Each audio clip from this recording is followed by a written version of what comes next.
Good afternoon. I can try to post every day. Again, thank you so much for everybody that's subscribed. I can't tell you how much it means to me.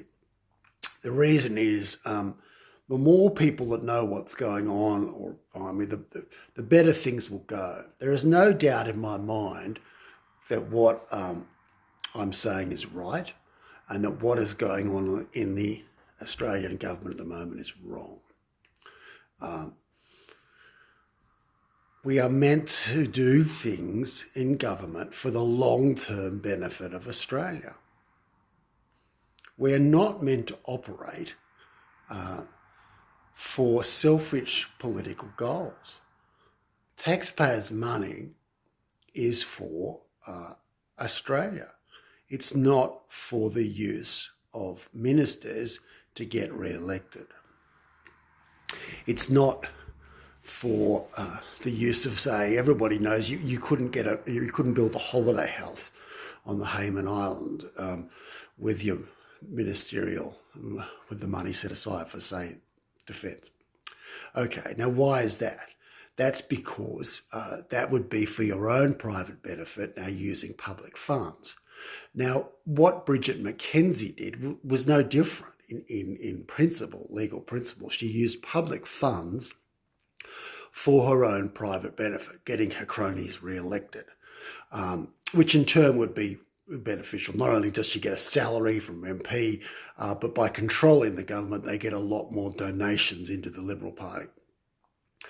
Now, the reason why staffers making just long-term decisions for Australia are bad is staffers only make, or ministers, but the staffers know what the ministers want. Now, they will only make a decision for two reasons. One is that it's going to give some sort of short-term advantage to the opinion poll bounce to the local member, or it will give some sort of a slightly medium term where it'll make a big donor, big corporate happy, and that donor will give a lot of money to the party, and the party will therefore benefit.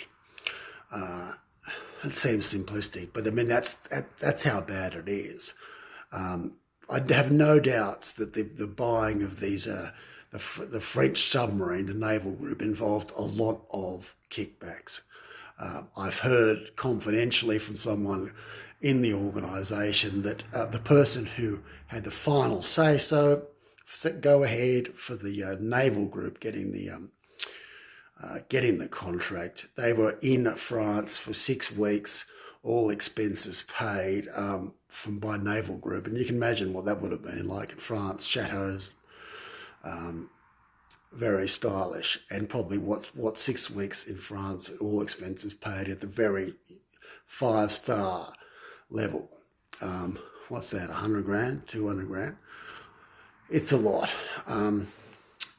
Now, that's bad. Do you reckon that person came to the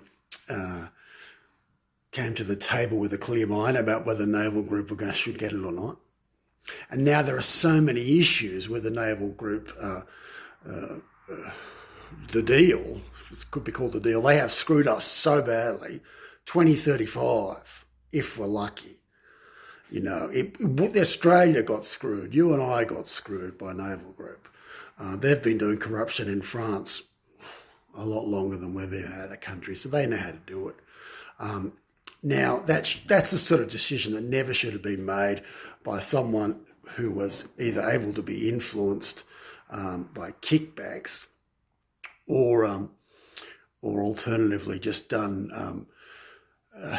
on sort of short-term political gain because they thought it might, win some sort of a marginal seat. All the major decisions that I looked into in defence involved short-termism, backhanders, openly corrupt things. Sometimes, as I said, getting people killed, which is really where I drew the line. I mean, that's not on. Sorry, Stephen Smith. And speaking of Stephen Smith, here's an example of when they killed those inexperienced reservists killed the 5 children in 2009 and never should have been there in the first place. And nobody in the senior defence command took responsibility. And the judge said Afghan lives don't matter and chucked the case out. So it makes you wonder how the 7:30 report are kind of pushing their war crimes stuff when they seem to have covered up the death of those 5 children in 2009. And the fact that the judge said, well, there's no crime here. There can't be, which must be wrong. Afghan lives do matter, obviously.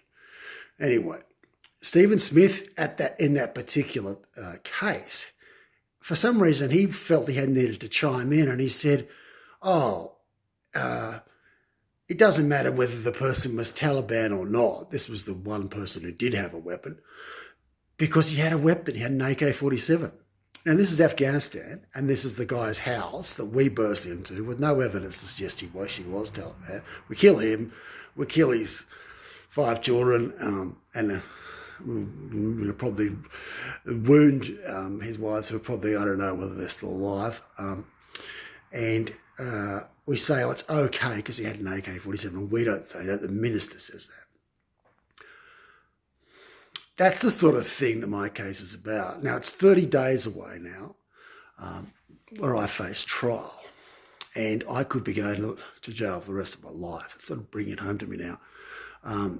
We need to put a stop to the corruption in Australia, and it's in everything. It's in everything from climate change to submarines we buy to rules of engagement. It's not the little people.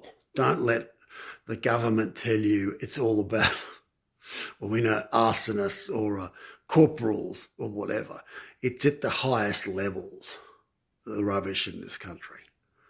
And, I'm happy to go to jail in order to try to make Australia better.